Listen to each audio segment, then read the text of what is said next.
Hello everyone, welcome back. So I hope आप सब healthy होंगे, सेफ होंगे अपने अपने घरों में। सो गाइज, लास्ट लेक्चर में हमने बेटा क्या देखा था? लास्ट लेक्चर में हमने देखा था कि हमने केमिकल प्रॉपर्टीज़ के बेस पे और फिजिकल प्रॉपर्टीज़ के बेस पे मेटल्स और नॉन मेटल्स को क्या किया था बेटा? डिफरेंशिएट किया था और हमने उनकी कोरस्पोंडिंग प्रॉपर्टीज़ को पढ़ा था। ओके, और आज जो हमारा टॉपिक है वो थोड़ा डिफरेंट है उससे। आज हमें क्या पढ़ना है बेटा? हमें पढ़ना है आज how do metals and non metals combines और हाउ डू मेटल्स और non metal react with each other. Okay, so आज जो बेसिकली हम इसमें पढ़ेंगे या आज जो बेसिकली हमें इसमें देखना है वो हमें ये देखना है कि ऐसी क्या नीड थी मेटल और नॉन मेटल की कि उन्हें आपस में एक दूसरे से क्या करना पड़ा बेटा? रिएक्ट करना पड़ा या कंबाइन होना पड़ा। ओके, सो जब भी मेटल और नॉन मेटल एक दूसरे के साथ रिएक्ट करती है, मीन्स कंबाइन होती हैं, तो उनके बीच का जो बॉन्ड होता है ना, जिसको हम क्या बोलते हैं बेटा? केमिकल बॉन्ड बोलते हैं। सबसे पहले तो हम उसके बारे में बात करते हैं, ठीक है? कि मेटल और नॉन मेटल जब एक दूसरे के साथ कंबाइन करती हैं, मेटल नॉन मेटल करती हैं, नॉन मेटल एक दूसरे के साथ कंबाइन करती हैं, तो वो एक दूसरे के साथ लिंक कैसे रहती हैं? मीन्स मॉलिक्यूल का फॉर्मेशन किस बेसिस पे होता है? ऐसी कौन सी एनर्जी है जो उनको एक दूसरे के साथ कंबाइन रखती है, ठीक है, जोड़े रखती है? तो अभी हमें उस बारे में बात करनी है ना। और उसी लिंक को या उसी लिंकेज को हम क्या नाम देते हैं बेटा? केमिकल बॉन्ड का नाम दे देते हैं, ठीक है? तो सबसे पहले तो हम क्या बात करते हैं बेटा कि केमिकल बॉन्ड देखते हैं कि केमिकल बॉन्ड होती क्या है, what is a chemical bond. तो सबसे पहले तो क्या होता है बेटा, हम क्या देखेंगे कि केमिकल बॉन्ड क्या होती है, ठीक है?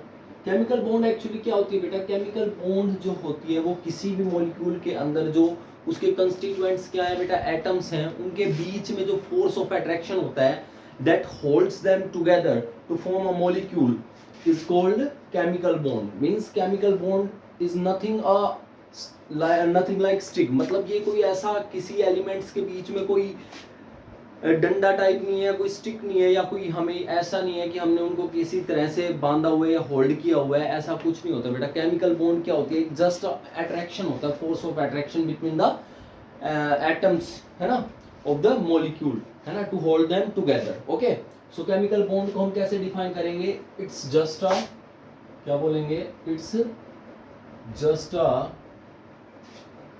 फोर्स ऑफ अट्रैक्शन,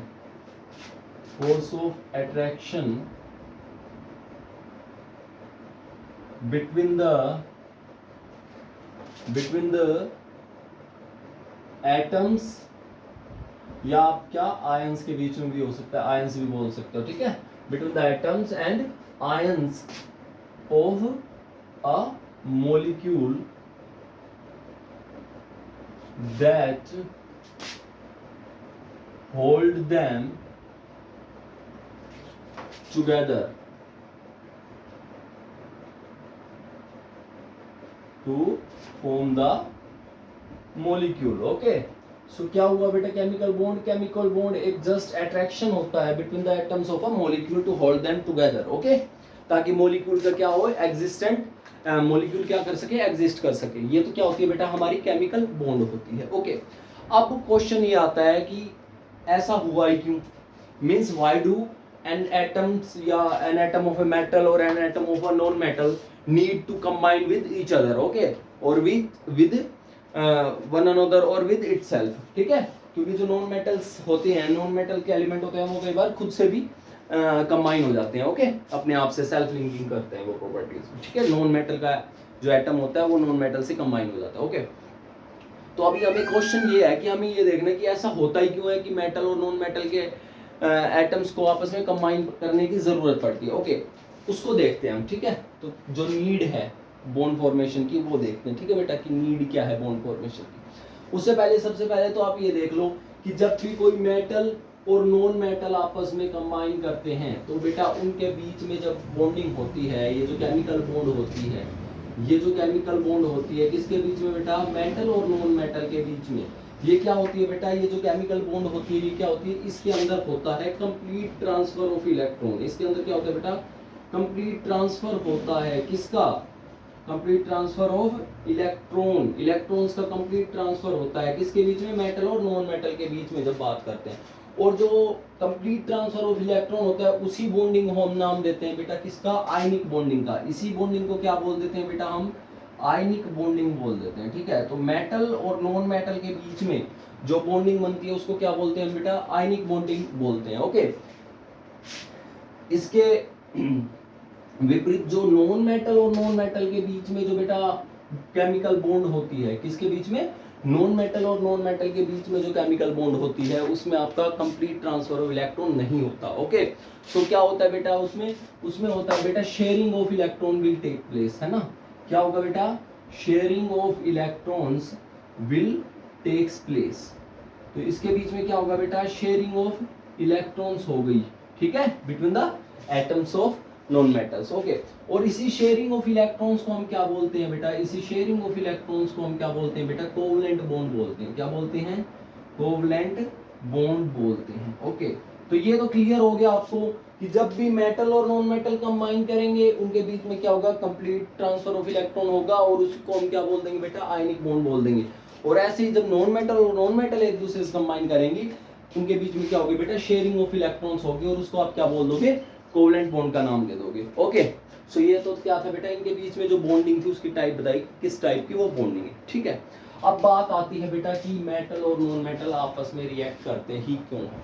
ठीक है, सबसे पहली बात है, लेकिन इस चीज को समझने से पहले कि मेटल और नॉन मेटल एक दूसरे के साथ रिएक्ट क्यों कर रहे हैं, हमें एटम की स्ट्रक्चर को देखना होगा अच्छे से। ठीक है, कि एटम की स्ट्रक्चर कैसी होती है।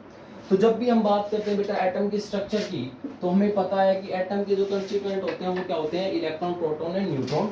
क्या होता है उसमें, इलेक्ट्रॉन की स्ट्रक्चर में ऐसे एक न्यूक्लियस होता है। क्या होता है बेटा, एटम का न्यूक्लियस होता है। ठीक है, न्यूक्लियस होता है जिसके अंदर क्या प्रेजेंट होता है बेटा, आपका प्रोटॉन और न्यूट्रॉन। ठीक है, प्रोटॉन क्या होता है बेटा, पॉजिटिवली चार्ज होता है और न्यूट्रॉन आपका क्या होता है, न्यूट्रल होता है। ठीक है, उसके बाद में क्या आता है बेटा, एटम की पहली शेल एग्जिस्ट करती है। ठीक है, जिसको हम किसका नाम देते हैं बेटा, के शेल का नाम देते हैं, के। ठीक है, और इस के शेल के अंदर एटम्स के कितने इलेक्ट्रॉन प्रेजेंट होते हैं बेटा, 2 इलेक्ट्रॉन्स हमें इसमें फिलअप करने होते हैं। ठीक है, उसके बाद हमारे पास नेक्स्ट शेल आती है जिसको हम क्या बोलते हैं, एल शेल बोलते हैं, जिसके अंदर हम क्या करते हैं, 8 इलेक्ट्रॉन को फिल करते हैं।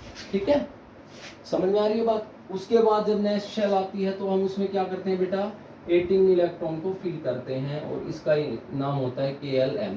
और ऐसे ऐसे हमारे पास शेल आती जाती है, जितने जितने इलेक्ट्रॉन होते हैं उनको KLMN, है ना, ऐसे करके फिल करते रहते हैं। ठीक है, तो ये क्या थी हमारी बेसिकली स्ट्रक्चर थी किसकी बेटा, एटम की। ओके, तो ऐसे हमें क्या करना होता है, प्रोटॉन होता है, न्यूट्रॉन होता है। हाँ, ये बात आपको याद रखनी है कि अगर कोई भी न्यूट्रल एटम है तो किसी भी न्यूट्रल एटम के अंदर बेटा, किसी भी न्यूट्रल एटम के अंदर नंबर ऑफ इलेक्ट्रॉन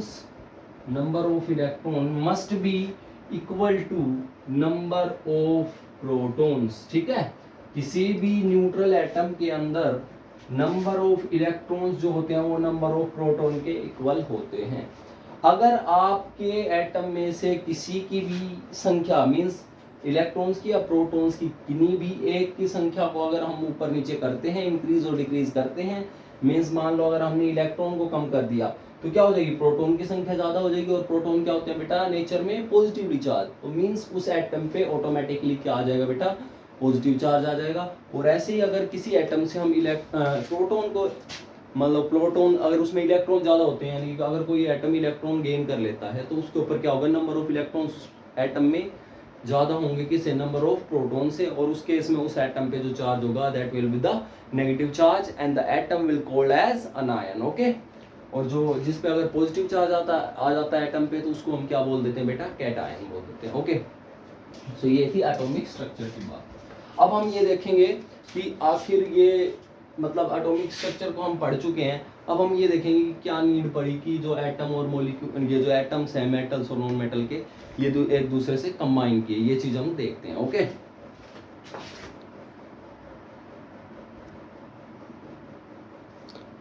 तो चलिए गाइस, अब हम क्या करते हैं बेटा, देखते हैं कि मेटल और नॉन मेटल या नॉन मेटल आपस में रिएक्ट क्यों करते हैं। ठीक है बेटा, इस क्वेश्चन को समझने के लिए आपको ये चीज समझनी होगी कि नोबल गैसेस क्या होती हैं। ओके, और जो ये आपका क्वेश्चन है कि मेटल और नॉन मेटल आपस में क्यों कंबाइन किए, उन्होंने रिएक्ट क्यों किया, या नॉन मेटल ने आपस में रिएक्ट क्यों किया, इस क्वेश्चन का आंसर आपको इसी कंसेप्ट से मिलेगा, that inertness of noble gases, कि नोबल गैसेस की इनर्टनेस क्या होती है। इनर्टनेस होता है बेटा अनरिएक्टिविटी, अगर कोई चीज रिएक्ट नहीं करती है तो उसको हम क्या बोल देते हैं, इनर्टनेस।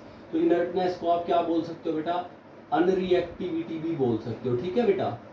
अच्छा, अब बात करते हैं हम नोबल गैसेस की। नोबल गैसेस क्या होती है बेटा, नोबल गैसेस को हम इनर्ट गैस भी बोलते हैं। क्या बोलते हैं बेटा, इनर्ट गैस भी बोलते हैं हम किनको, नोबल गैसेस को। अच्छा, अब देखते हैं नोबल गैसेस होती क्या है। तो आपने पीरियोडिक टेबल देखी हुई है, और पीरियोडिक टेबल के जब आप 18th ग्रुप को देखते हो तो वहाँ पे आप कुछ गैसेस देखते हो उस पूरे ग्रुप के अंदर, जिसमें आपको पहले में क्या दिखता है बेटा, हीलियम दिखता है, फिर क्या दिखता है, नियोन दिखता है, फिर आपको आर्गन दिखता है, फिर क्रिप्टोन दिखता है, फिर जिनोन दिखता है, और उसके बाद क्या दिखता है बेटा, रेडोन दिखता है, ठीक है बेटा।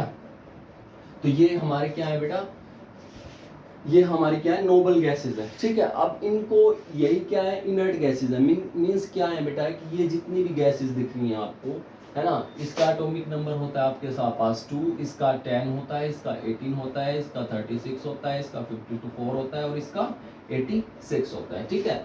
अब ये जितनी भी नोबल गैसेस आपको दिख रही हैं, इनको हम इनर्ट गैसेस भी बोलते हैं। और इनर्ट गैसेस क्यों बोलते हैं, क्योंकि बेटा ये गैसेस किसी के साथ भी रिएक्ट नहीं करती हैं। ओके, तो इसका मतलब क्या है बेटा, इन्हीं गैसेस को हम, इन सारी गैसेस को क्या बोल देते हैं बेटा, नोबल गैस बोल देते हैं। क्या बोल देते हैं, नोबल गैस बोल देते हैं, या फिर क्या बोल देते हैं बेटा, इनर्ट गैसेस भी बोल देते हैं, ठीक है। ये इनर्ट गैसेस भी होते हैं, ठीक है।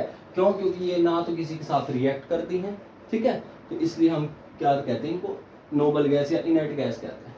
तो अब हमें ये देखना था कि ये ऐसा क्या रीजन है कि ये जो गैसेस है ये किसी के साथ रिएक्ट ही नहीं कर रही, मीन्स नोबल बिहेव कर रही हैं, ठीक है। तो इसलिए क्या है, हमें क्या करना पड़ेगा, इनके स्ट्रक्चर को देखना पड़ेगा कि ऐसा इनके एटॉमिक स्ट्रक्चर में क्या है कि ये क्या बेटा किसी के साथ रिएक्ट ही नहीं कर रहा, ठीक है। तो मैं बात करता हूँ सबसे पहले हीलियम की। हीलियम का एटॉमिक नंबर होता है बेटा 2। तो यानी कि इसकी जो शेल होती हैं, जब हम इसकी इलेक्ट्रॉनिक कन्फिग्रेशन देखेंगे, क्या देखेंगे बेटा, इलेक्ट्रॉनिक कन्फिग्रेशन। इलेक्ट्रॉनिक कन्फिग्रेशन का मतलब होता है बेटा इलेक्ट्रॉन का अरेंजमेंट, ठीक है, इलेक्ट्रॉन का अरेंजमेंट बिटवीन डिफरेंट शेल्स। जो हमने KLMN की बात की थी आपको, उनके बीच में जो अरेंजमेंट था वही क्या था बेटा, वो जो इलेक्ट्रॉन का डिस्ट्रीब्यूशन होता है between different cell of atoms, वही क्या कहलाता है बेटा, इलेक्ट्रॉनिक कन्फिग्रेशन कहलाता है। जब हम बात करते हैं हीलियम की, तो हीलियम का क्या है, एटॉमिक नंबर 2 है। एटॉमिक नंबर 2 है, इसका मतलब क्या है कि इसके पास क्या है बेटा, 2 इलेक्ट्रॉन्स हैं, ठीक है। और जब हम इसकी बात करेंगे तो शेल क्या होती है, K, तो इसकी K शेल में कितने हो जाएंगे बेटा, 2 इलेक्ट्रॉन्स हो जाएंगे, ठीक है, और 2 इलेक्ट्रॉन इसके पास हैं, ठीक है। LMN शेल तो है ही नहीं, क्यों, क्योंकि इसके पास इलेक्ट्रॉन ही 2 है ना, तो बाकी शेल कैसे एग्जिस्ट करेंगे, उनमें तो कोई इलेक्ट्रॉन ही नहीं है। तो यानी कि इसमें क्या है बेटा, 2 इलेक्ट्रॉन है। अब मैं बात करता हूँ बेटा किसकी, नियोन की। नियोन का एटॉमिक नंबर आपके पास है 8, ठीक है। तो इसकी जो K और L शेल होगी, तो K में तो कितने आ जाएंगे, 2 इलेक्ट्रॉन, ठीक है। और ना नियोन का एटॉमिक नंबर क्या है, 10 है बेटा। तो इसकी क्या है, नियोन में, पोटेशियम में ना, ये K शेल में तो क्या आ जाएंगे बेटा, 2 इलेक्ट्रॉन्स आ जाएंगे, और आपके L शेल में कितने आ जाएंगे बेटा, 8 इलेक्ट्रॉन्स आ जाएंगे, ठीक है। किसकी बात कर रहा हूँ मैं, नियोन की। ओके, अब मैं बात करता हूँ बेटा आर्गन की। आर्गन का एटॉमिक नंबर है 18। तो इसमें क्या होगा, K में क्या आ जाएंगे बेटा 2, L में क्या आ जाएंगे 8, और M में भी क्या आ जाएंगे बेटा 8 इलेक्ट्रॉन्स आ जाएंगे, ठीक है। ये किसकी हो गई, आपकी आर्गन की हो गई। अब मैं बात करता हूँ किसकी बेटा, क्रिप्टोन की। तो क्रिप्टोन की बात करेंगे तो क्रिप्टोन का एटॉमिक नंबर 36 है। तो इसके K, L, M और N में कितने आएंगे, K में तो 2 आ गए, L में क्या आ जाएंगे बेटा 8 आ जाएंगे, फिर किसने आ जाएंगे बेटा M में, क्योंकि इसका क्या है बेटा, एटॉमिक नंबर क्या है 36 है, तो अभी इसमें 8 आ सकते हैं, फिर क्या आ जाएंगे 18 आ जाएंगे, ठीक है। तो ये शेल की हमारी क्या हो गई, कन्फिग्रेशन हो जाएगी किसकी, क्रिप्टोन की। क्रिप्टोन में पहले 18 दे देते हैं, फिर 8 दे देते हैं, ठीक है बेटा। उसके बाद हम बात करते हैं किसकी, क्रिप्टोन के बाद नियोन होगी, क्रिप्टोन होगी, है ना। उसके बाद हम क्या बात करते हैं, जिनोन की। तो जिनोन के केस में क्या है, एटॉमिक नंबर बेटा 54 है। तो इसकी K, L, M, N shell में कितने इलेक्ट्रॉन आ जाएंगे, 2, 8, 18 और 8। इसकी भी आउटर मोस्ट शेल में क्या आ गया, 8 इलेक्ट्रॉन आ गया। और ऐसे ही हम किसकी बात कर लेंगे बेटा, रेडोन की बात कर लेंगे। तो रेडोन का एटॉमिक नंबर कितना है, 86। तो उसमें इलेक्ट्रॉनिक कॉन्फ़िगरेशन क्या आ जाएगी, K, L, M, एन में कैसे डिस्ट्रीब्यूट हो जाएंगे बेटा, 2 8, उसके बाद कितने दे देंगे हम, 32 दे देंगे, 18 दे देंगे, फिर 32 दे देंगे, फिर क्या दे देंगे बेटा, कितने हो गए, 2 8 10 28, 32 हो गए, और 18 के बाद हम कितने दे देंगे फिर बेटा, के एल एम एन 32 वो तक हो गया, फिर 18 दे देंगे, और फिर क्या दे देंगे, 8 दे देंगे, यानी कि के एल एम एन, और इस शेल तक हमने इनका क्या कर दिया बेटा, ओपी तक हमने 8 इलेक्ट्रॉन दे दिए। अब आप एक चीज कॉमन दे सकते हो कि जो जैसे मान लो कोई भी एटम होता है जिसमें न्यूक्लियस होता है, फिर उसके बाद शेल्स होती हैं, ठीक है। तो इन शेल्स की जो आउटर इसको जो बाहर वाली शेल होती है जिसमें इलेक्ट्रॉन्स होते हैं, इनको क्या बोल देते हैं सर, इस शेल को क्या बोल देते हैं हम, आउटर मोस्ट शेल बोल देते हैं। क्या बोल देते हैं, आउटर मोस्ट शेल बोल देते हैं। तो यहाँ पे जितनी भी देख रहे हो आप, हीलियम देख रहे हो, नियोन देख रहे हो, आर्गन, क्रिप्टॉन, जिनोन, रेडोन, सब में क्या देख रहे हो आप कि बेटा ये जो आउटर मोस्ट शेल इलेक्ट्रॉन है सभी की, उसमें क्या है बेटा, 8 इलेक्ट्रॉन्स हैं। क्या है बेटा, 8 इलेक्ट्रॉन्स हैं, है ना। और 8 इलेक्ट्रॉन्स होना आउटर मोस्ट शेल में क्या कहलाता है बेटा, कंप्लीट ऑक्टेट कहलाता है। यानी कि इन सभी गैसेस का जो ऑक्टेट है वो क्या है बेटा, कंप्लीट है। इन सभी का ऑक्टेट क्या है बेटा, कंप्लीट ऑक्टेट है। और जब हीलियम की बात करते हैं तो हीलियम में क्या है, इलेक्ट्रॉन ही 2 है ना। और इसकी आउटर मोस्ट शेल में मतलब क्या है, 2 इलेक्ट्रॉन्स है, तो इसको बोल देते हैं बेटा डबलेट। इसको क्या बोल देते हैं, ड्यूप्लेट बोल देते हैं, ठीक है। और इसको क्या बोल देते हैं बेटा, ऑक्टेट बोल देते हैं। तो इसका मतलब ये हुआ कि जो भी गैस है जिसमें क्या है बेटा, आउटर मोस्ट शेल में या तो 2 इलेक्ट्रॉन्स हैं या 8 इलेक्ट्रॉन्स हैं, वो क्या करती है गैसेस बेटा, कभी भी किसी और के साथ रिएक्ट नहीं करती। मींस वो क्या होती है, नेचर में इनर्ट होती है, ठीक है बेटा। वो नेचर में क्या हो जाती है, इनर्ट हो जाती है। तो इसका मतलब ये हुआ कि जिन गैसेस में जो भी एटम है, अगर उनकी इलेक्ट्रॉनिक कॉन्फ़िगरेशन अगर आउटर मोस्ट शेल में या तो क्या हो और कोई शेल ना हो, और आउटर मोस्ट शेल में 2 इलेक्ट्रॉन है तो भी वो स्टेबल होगी, या फिर क्या हो उसके आउटर मोस्ट शेल में 8 इलेक्ट्रॉन्स होनी चाहिए, या तो उनका कंप्लीट डबलेट होना बनना चाहिए या कंप्लीट ऑक्टेट बनना चाहिए। अगर ऐसा कुछ होता है तो वो क्या करेंगे एटम बेटा, इनर्टली बिहेव करेंगे, ओके। तो अब बात यह आई कि चलो ठीक है, ये नोबल गैसेस तो क्या है, इनर्ट बिहेव कर रही है, ठीक है। इसका मतलब ये हुआ कि अगर और एटम रिएक्ट कर रहे हैं, है ना। अब और एटम, हम मेटल के भी एलिमेंट्स हैं जो एटम्स हैं वो कंबाइन करते हैं, नॉन मेटल के साथ कर रहे हैं, मेटल के साथ भी कर रहे हैं।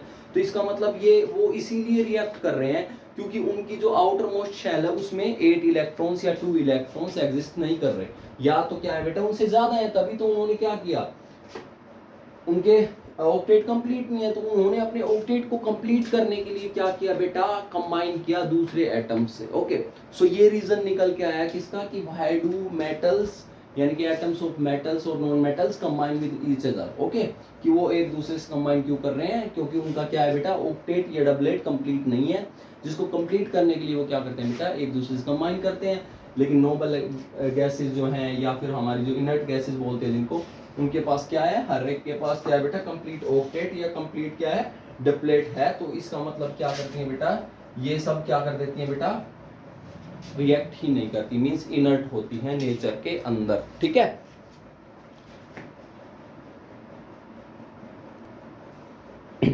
तो चलिए गाइस, अब हमने ये देख लिया कि हमने इनर्टनेस ऑफ नोबल गैसेस देख ली, ठीक है, कि वो इनर्ट क्यों होती हैं, क्योंकि उनका क्या होता है बेटा, आउटर मोस्ट शेल में क्या होता है, 8 इलेक्ट्रॉन्स होते हैं या बेटा 2 इलेक्ट्रॉन्स होते हैं, यानी कि उनका या तो डबलेट कंप्लीट होता है या उनका ऑक्टेट कंप्लीट होता है, ओके। अब हमने देखा कि वो तो इनर्ट होती हैं क्योंकि उनका कंप्लीट है ऑक्टेट या डबलेट। इसका मतलब हमें क्या हुआ कि जो और मेटल या और जो मेटल के एटम्स हैं या नॉन मेटल के एटम्स हैं जो रिएक्ट कर रहे हैं एक दूसरे से, इसका मतलब ये हुआ कि उनका क्या है, कंप्लीट ऑक्टेट या डबलेट नहीं है ना, तभी तो उन्होंने रिएक्ट किया। अगर वैसा होता तो वो क्या करते, अगर उनका कंप्लीट ऑक्टेट होता तो वो नोबल गैसेस में आ जाते हैं ना, लेकिन ऐसा नहीं है।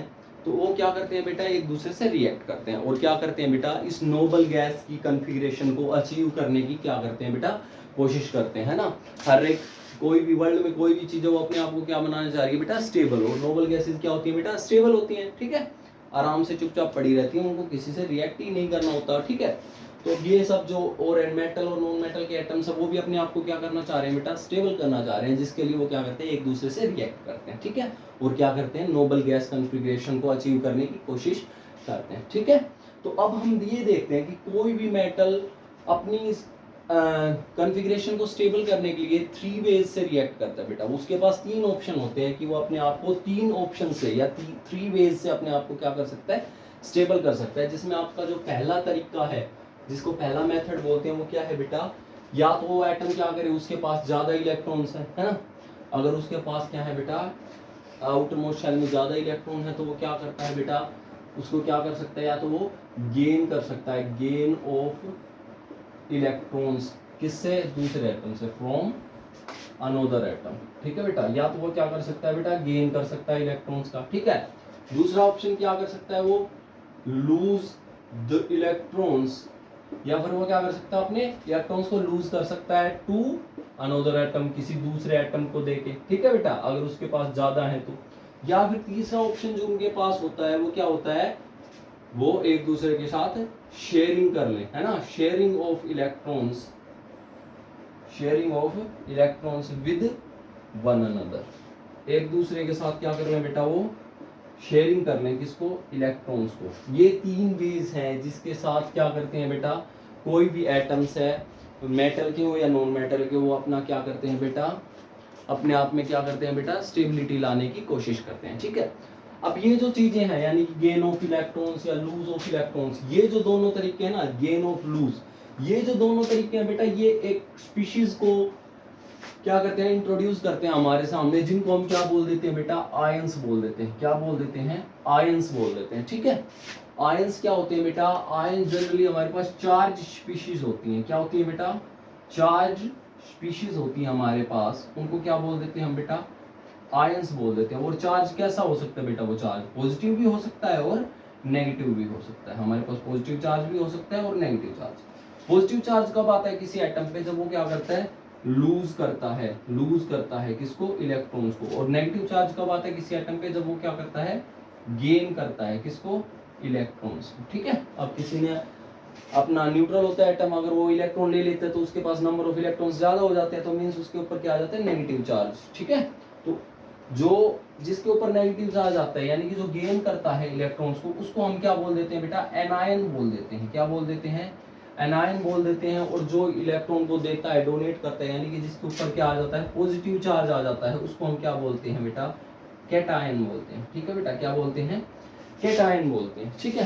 तो ये सब चीजें होती हैं, है ना। और ये sharing of electrons with one another, वो तो क्या होता है बेटा, आपको पता है ये किसमें होता है, ये सब चीजें, शेयरिंग ऑफ इलेक्ट्रॉन्स जो होती है एक दूसरे एटम्स में, उसको हम क्या बोल देते हैं बेटा, कोवलेंट बॉन्ड बोल देते हैं, क्या बोल देते हैं बेटा, कोवलेंट बॉन्ड बोल देते हैं। और ये जो लूज करना या गेन करना इलेक्ट्रॉन्स को, ये क्या होता है, कंप्लीट ट्रांसफर ऑफ इलेक्ट्रॉन होता है, इसको हम क्या बोल देते हैं बेटा, आयनिक बॉन्ड बोल देते हैं। आयनिक बॉन्ड जब टूटती है, कोई भी आयनिक बॉन्ड जब टूटती है बेटा, तो वो क्या करती है, आयन देती है हमें, जिसमें वो क्या होते हैं, चार्ज स्पीशीज होते हैं, उन पे एक पे तो पॉजिटिव चार्ज होता है, एक पे नेगेटिव चार्ज होता है। जिस पे नेगेटिव चार्ज होता है, इसका मतलब ये है कि उसने दूसरे एटम से इलेक्ट्रॉन को गेन किया है, इट मींस उसके पास क्या होता है, नेगेटिव चार्ज होता है, और वो क्या कहलाता है बेटा, अनायन। और जो देता है वो क्या होता है बेटा, कैटायन, मींस कैटायन पे पॉजिटिव चार्ज होगा क्योंकि इसने दिया है, अनायन ने दिया है, इस पे नेगेटिव चार्ज होगा, ठीक है। तो बेटा ये क्या थी हमारी आयन की डेफिनेशन थी, कि आयन कैसे बनते हैं, है ना, चार्ज स्पीशीज होती हैं, पॉजिटिव नेगेटिव चार्ज होते हैं, ठीक है। क्यों बनते हैं, ठीक है, क्योंकि एटम्स को स्टेबिलिटी गेन करने के लिए या तो अपने इलेक्ट्रॉन्स को लूज करना पड़ता है या उनको गेन करना पड़ता है, ठीक है। तो ये सब किसका था, आयंस का था माजरा, ठीक है। अब हम नेक्स्ट वीडियो लेक्चर में क्या देखेंगे बेटा, डिफरेंट आयंस को देखेंगे, कि डिफरेंट आयंस के बारे में, वो कैसे बने हैं, ठीक है। या आयंस के देखेंगे कि उनमें हम कटायन भी देखेंगे और अनायन भी। कटायन कौन से होंगे बेटा, जो अपने इलेक्ट्रॉन को लूज करेंगे स्टेबिलिटी लेने के लिए, ठीक है, नोबल गैस स्टेबल कन्फिगरेशन लेने के लिए। और अनायन कौन से होंगे, जो नोबल गैस कन्फिगरेशन को अचीव करने के लिए इलेक्ट्रॉन्स को गेन करेंगे, ठीक है। तो ये सब हम किस में पढ़ेंगे बेटा, अगले लेक्चर में पढ़ेंगे। आज के लेक्चर में हमने ये देखा कि मेटल और नॉन मेटल एक दूसरे से रिएक्ट क्यों करती हैं, इनर्टनेस ऑफ नोबल गैसेस देखा, आयंस के बारे में पढ़ा, ठीक है। और नीड देखी कि उनको ऐसा मेटल और नॉन मेटल के एटम्स को कंबाइन करने की नीड ही क्या होती है, ठीक है, उसका रीजन समझा, ठीक है। सो आई होप आपको पूरा लेक्चर समझ में आया होगा। नेक्स्ट लेक्चर में हम क्या देखेंगे बेटा, आयंस को देखेंगे कि वो कैसे बन रहे हैं, ठीक है। Till then keep learning, thank you.